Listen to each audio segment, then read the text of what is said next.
besoin de toi, maître. Heureuse est la mère qui t'a porté et allaitée. Heureux plutôt ceux qui écoutent la parole de Dieu et qui l'observent.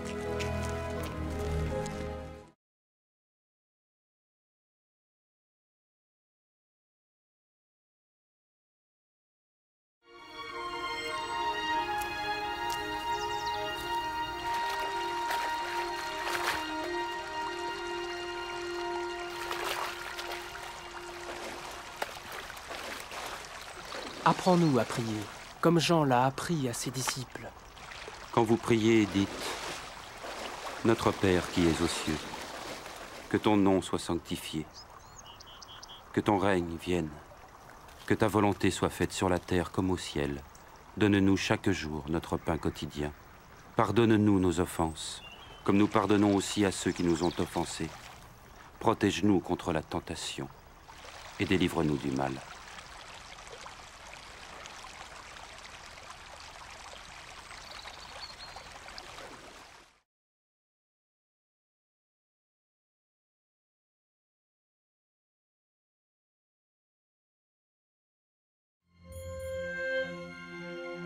Dans les Saintes Écritures, Dieu déclare que le Messie viendrait pour être le sauveur du monde. La vie de Jésus prouve qu'il est bien celui dont les prophètes avaient parlé. Ésaïe a prophétisé que la Vierge deviendrait enceinte et qu'elle enfanterait un fils. Des siècles plus tard, la naissance de Jésus accomplissait cette prophétie.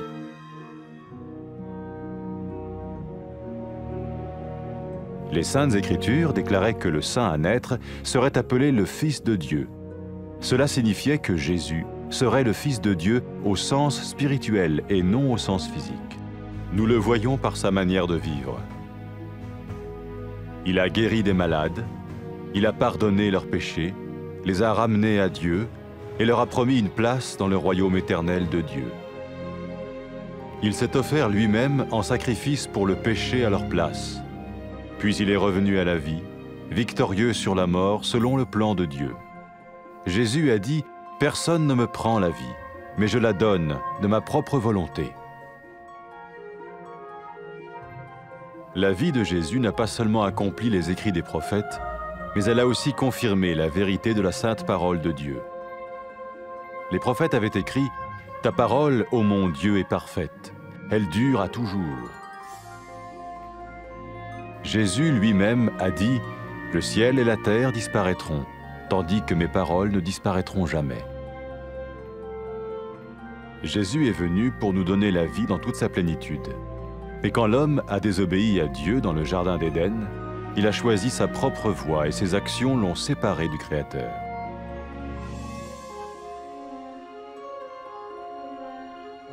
Les Saintes Écritures déclarent que tous ont péché et que le salaire que paye le péché, c'est la mort. Il s'agit de la mort spirituelle, éternelle séparation d'avec Dieu. Mais tout comme Dieu a donné un bélier pour qu'il meure à la place du fils d'Abraham, ainsi il a envoyé Jésus, le Messie, mourir à notre place. Sa vie, sa mort et sa résurrection restaurent la relation entre Dieu et tous ceux qui mettent leur confiance en lui. Maintenant, non seulement Jésus pardonne les péchés de ceux qui le suivent, mais il les sauve aussi du jugement éternel de Dieu. Ils sont sûrs d'aller au paradis et de vivre avec lui pour toujours. C'est cette vie et cette liberté de la culpabilité et du pouvoir du péché que Jésus offre à chacun aujourd'hui. Cela ne veut pas dire suivre une religion, mais choisir d'avoir foi en Jésus qui dit « Je me tiens à la porte et je frappe. Si quelqu'un entend ma voix et ouvre la porte, j'entrerai chez lui. »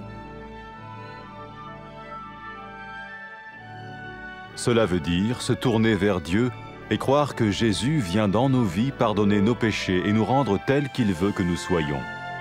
Il ne suffit pas d'approuver intellectuellement ce qu'il dit, ni de vivre une expérience émotionnelle. Nous le recevons par grâce, au moyen de la foi, par un acte de notre volonté. Lorsque quelqu'un est prêt à suivre Jésus le Messie, il peut lui parler par une simple prière. Peut-être êtes-vous prêt maintenant à ouvrir votre vie à Dieu. Si oui, vous pouvez vous joindre à la prière suivante, silencieusement. dans votre cœur. Seigneur Jésus, j'ai besoin de toi. Merci d'être mort sur la croix pour mes péchés.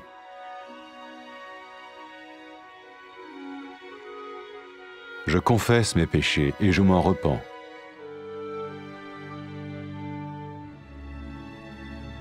Je t'ouvre la porte de ma vie et je te reçois comme mon Sauveur et Seigneur.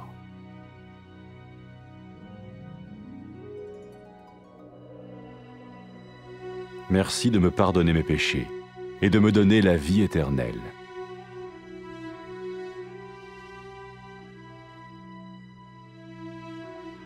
Fais de moi le genre de personne que tu veux que je sois. Maintenant que je deviens l'un de ceux qui te suivent. Amen.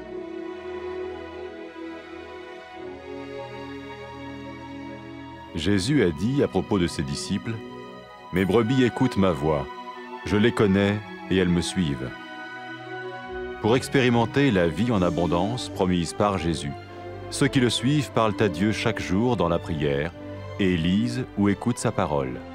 Ils parlent de lui à d'autres personnes et rencontrent régulièrement ceux qui l'aiment et le suivent.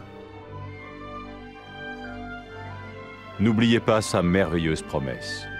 Tout pouvoir m'a été donné dans le ciel et sur la terre. Et sachez-le, je vais être avec vous tous les jours, jusqu'à la fin du monde.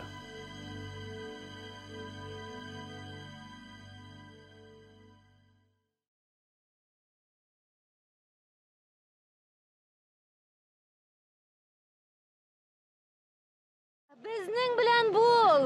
Остазыбыз, сине тапкан ана бәхетледер.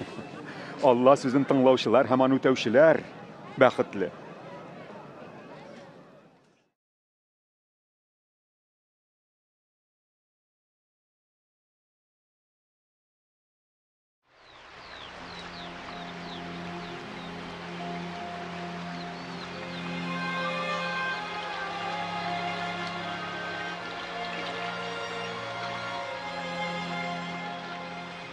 Ustaz, dua qılırğa үйрәт безне.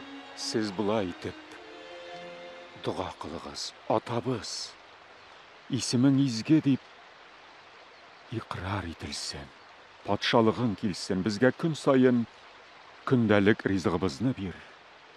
Біз де яузларны кешірген кебек біздің гынахларыбызны кешір. Бізні құтқыға душар етмә, яузлықтан сақла.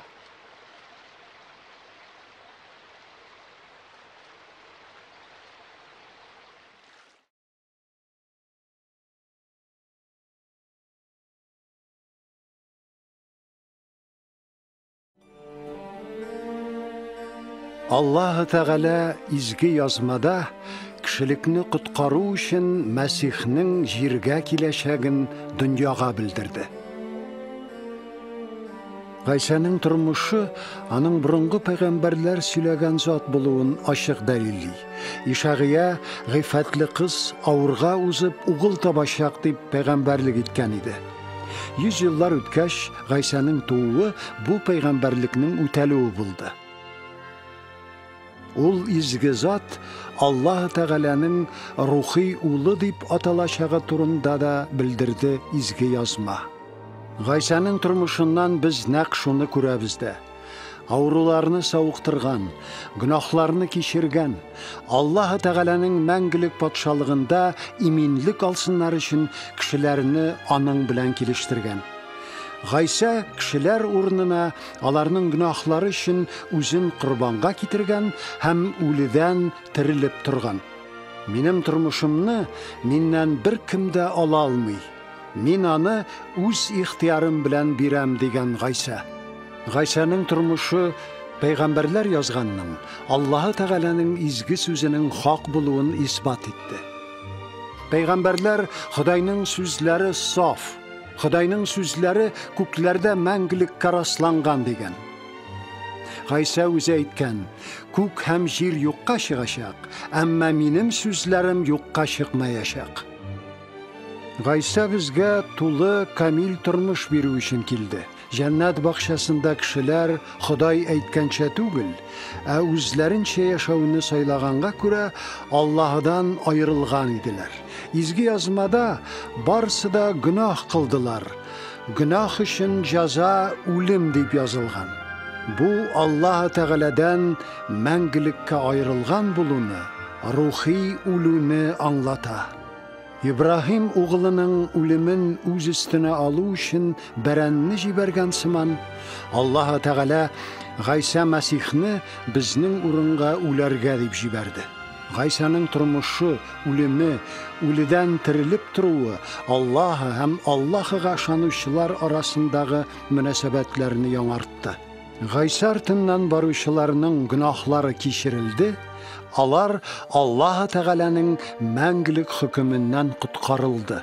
Гөнаһ кыллыгыннан, гаиптән азат булу һәм чын тормыш менә нәрсә тәкъдим итә Гайса бүген һәр кешегә. Бу ниндидер дин тоту түгел, бу Гайсәгә ышануны аңлата. Менә мин ишек төбендә шакып торам. Кем тавышымны ишетеп ишеген ачса, мин аның янына керәчәкмен, ди Гайса. Гайсәгә иман китерү, Гайсәгә эндәшүне, гөнаһларыбызны кичерүен үтенүне, аңардан безне үзе күрергә теләгәнчә итеп үзгәртүен соравыбызны аңлата. Бу фикер нәтиҗәсе я булмаса хис тойгылар түгел. Без Гайсаны ышану аша үз ихтиярыбызның карары белән кабул итәбез. Әгәр кеше Гайса Мәсих артыннан барырга әзер икән, ул Аллаһыга гади генә дуга белән мөрәҗәгать итә ала. Бәлки сез хәзер Аллаһ Тәгаләгә тормышыгызны ачарга әзердер. Әгәр шулай икән, сез аңа ихлас күңелдән менә мондый дуга белән мөрәҗәгать итә аласыз. Гайса, мин сиңа мохтаҗмын. Хашта минем гөнаһларым өчен үлгәнеңә рәхмәтлемен сиңа. Гөнаһларымны таныйм, кичер мине.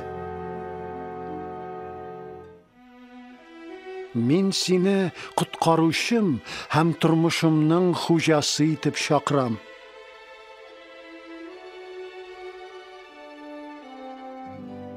Гөнаһларымны кичереп, миңа мәңгелек тормыш бүләк иткән өчен рәхмәт сиңа.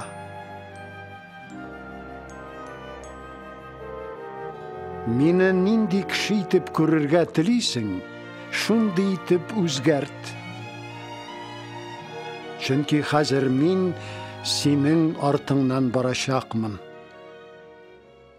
Амин. Гайса үзенең артыннан баручылар турында булай дигән: Минем сарыкларым минем тавышны ишетәләр. Мин дә аларны таныйм һәм алар минем арттан баралар. Гайса сөйләгән тулы тормыш белән яшәү өчен аның артыннан баручылар һәр көн дуга кылып Аллаһы белән сөйләшәләр. Аның сүзләрен укыйлар, тыңлыйлар. Башкаларга Гайса турында сөйлиләр. Аны яратучылар һәм аның артыннан иярүчеләр белән очрашалар. Гайса Мәсихнең вәгъдәсен исегездә тотыгыз. Күктә дә, җирдә дә бөтен хакимлек миңа бирелде. Мин дөнья беткәнгә тикле һәр вакыт сезнең белән.